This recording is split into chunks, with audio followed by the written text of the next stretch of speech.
अरे देखो तुम्हारे चाचा जी आ रहे हैं, या तो फ्री में राशन लेने आए होंगे या फिर तुमसे पैसे मांगने आए होंगे। तुम एक काम करो, तुम नीचे छुप जाओ, इनसे मैं बात करती हूँ आज। अरे यार मैं तो इनसे बहुत परेशान हो गया, बार बार पैसे मांगने आ जाते हैं। नमस्ते चाचा जी। नमस्ते बेटा नमस्ते। धीरज कहाँ है? चाचा जी वो तो दुकान पे नहीं है, आप बताइए आपको क्या काम है। मुझे उससे बहुत जरूरी काम है। सुबह से फोन मिला रहा हूँ लेकिन मेरा फोन ही नहीं उठा रहा। अगर आप पैसों के लिए फोन कर रहे होंगे ना तो वो पहले ही बहुत परेशान है, शायद इसलिए फोन नहीं उठा रहे होंगे। बात पैसों की नहीं है बेटा, मुझे उससे बात करनी है, बहुत जरूरी बात है। तो बेटा बताना वो कब तक आएगा?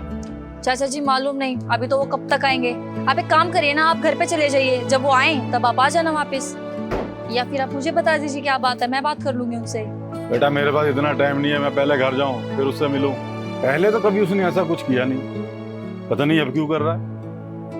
अब तू ही बता दे कहाँ गया वो, तुझे तो पता होगा। बिना बताए घर से निकल जाता है। अगर कोई काम हो तो कहाँ ढूंढूंगा मैं उसे। अब चाचा जी वो तो मैं क्या ही कर सकती हूँ।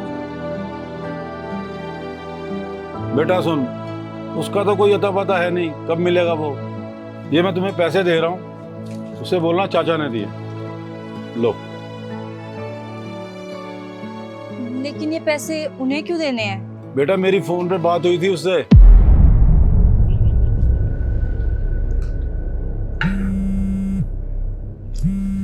लो, फिर पैसे मांगेंगे। हेलो चाचा जी नमस्ते। नमस्ते बेटा नमस्ते। मुझे तुझसे कुछ काम था। काम तो मुझे अच्छे से पता है, पर इस बार मैं पैसे दूंगा नहीं। चाचा जी अगर आप पैसे मांग रहे हो तो अभी मेरे पास पैसे नहीं है चाचा जी। मैं तो खुद परेशान चल रहा हूँ पैसों के चक्कर में, मेरी खुद हालत खराब है। क्यों, क्या हुआ बेटा, क्यों परेशान है तू? मैंने खुद दुकान का 3 महीने से रेंट नहीं दिया, और जो दुकान का मालिक है उसने बोला है अगर एक दिन में रेंट नहीं दिया ना तो तेरी दुकान खाली करवा दूंगा मैं। मुझे तो समझ नहीं आ रहा कि मैं एक दिन में पैसे कहाँ से लेके आऊँगा।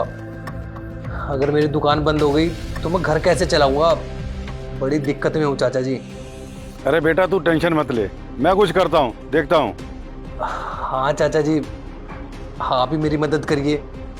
अपना ध्यान रखियो, ठीक है? बाकी मैं हूँ तेरे साथ। जी। अगर धीरज की दुकान बिक गई तो अपना घर कैसे चलाएगा? क्यों ना इस घर को ही गिरवी रख के उसको पैसे दे देता हूँ।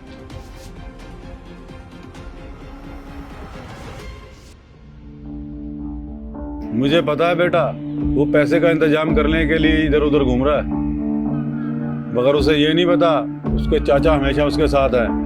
बेटा उससे बोलना जब तक उसका चाचा जिंदा है ना उसे टेंशन लेने की जरूरत नहीं है, और जब वो आ जाए तो उसको बोलना कि मुझसे मिले आके, बहुत दिन हो गए उससे मिले हुए। ठीक है, अपना ख्याल रखना। ये यहाँ मुझसे पैसे मांगने नहीं बल्कि मेरी मदद करने आए हैं।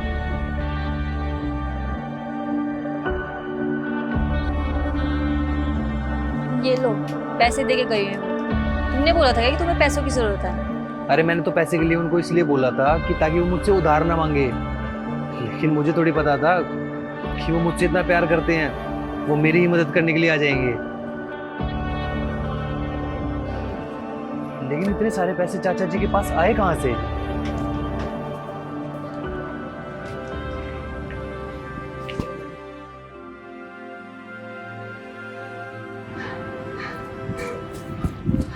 चाचा जी, चाचा जी। वो धीरज बेटा कहाँ है तू? सुबह से तुझे कितने फोन मिला लिए, ना ही तू मेरा फोन उठा रहा है और ना ही मुझे तू दुकान पे मिला। चाचा जी आप ये पैसे मेरे लिए लेके आए हो? माफ करना चाचा जी, जब आप दुकान पे आए थे तो मैं वहीं दुकान में ही छुपा हुआ था। अरे बेटा तुमने मुझे बताया था ना कि 3 महीने से मैंने दुकान का किराया नहीं दिया, और ये पैसे मैं तुझे देने के लिए गया था। सच कहूँ चाचा जी, मुझसे ना बहुत बड़ी गलती हो गई। मुझे ऐसा लगता था कि आप मुझसे ना सिर्फ पैसे के लिए रिश्ता रखते हो, जब आपको पैसे की जरूरत होती है तब आप मेरे पास आते हो, लेकिन ऐसा नहीं है। आप मेरे लिए पैसों का इंतजाम करके लाए हो। चाचा जी कहाँ से आए ये पैसे? अरे मुझे क्या पता तू सच बोल रहा है क्या झूठ। मुझे लगा मेरा भतीजा बहुत परेशान है, इसलिए मैंने अपने घर को ही गिरवी रख दिया। बेटा ये जो मैंने घर गिरवी रखा ना, ये तो मैं छुड़वा लूंगा, मगर तेरी चलती हुई दुकान बंद होगी ना तो तुझे दिक्कत हो जाएगी। बेटा मैं तुझसे हर बार पैसे मांगने के लिए फोन नहीं करता, मेरा मन करता कि मैं तुझसे बातें करूं, इसीलिए मैं फोन करता हूं। और जब मैं मुसीबत में होता हूं तो तुझसे पैसे मांग लेता हूं, ये सोच कर कि तू भी तो मेरा बेटा है, अब तुझसे नहीं मांगूंगा तो किससे मांगूंगा। तुझे इस चीज से दिक्कत है तो बेटा आज के बाद मैं तुझसे कभी पैसे नहीं मांगूंगा, लेकिन कभी तुझे मेरी जरूरत पड़ी ना तो तेरा चाचा हमेशा तेरे साथ है। एक आप हो जो मेरी दुकान बचाने के लिए अपना घर तक गिरवी रख दिया, एक मैं हूँ जो अपने पिता समान चाचा जी की बिल्कुल भी इज्जत नहीं करता। मुझसे बहुत बड़ी गलती हो गई चाचा जी, मैंने आपको कभी अपना नहीं समझा और आपने हमेशा मुझे अपने बेटे की तरह समझा। ये पैसे रख लीजिए चाचा जी, मुझे नहीं चाहिए। मैं हमेशा पैसों को अहमियत देता रहा और आप परिवार को, लेकिन आगे से मैं कभी भी परिवार के सामने पैसों को ज़्यादा अहमियत नहीं दूंगा। इस बार मुझे माफ़ कर दीजिए चाचा जी। अरे माफी क्यों मांग रहा बेटा, तुझसे थोड़ी नाराज होऊंगा। देख बेटा, परिवार की अहमियत ज्यादा होती है, पैसे को ज्यादा वैल्यू मत दे। ये आप रख लीजिए, चलिए आप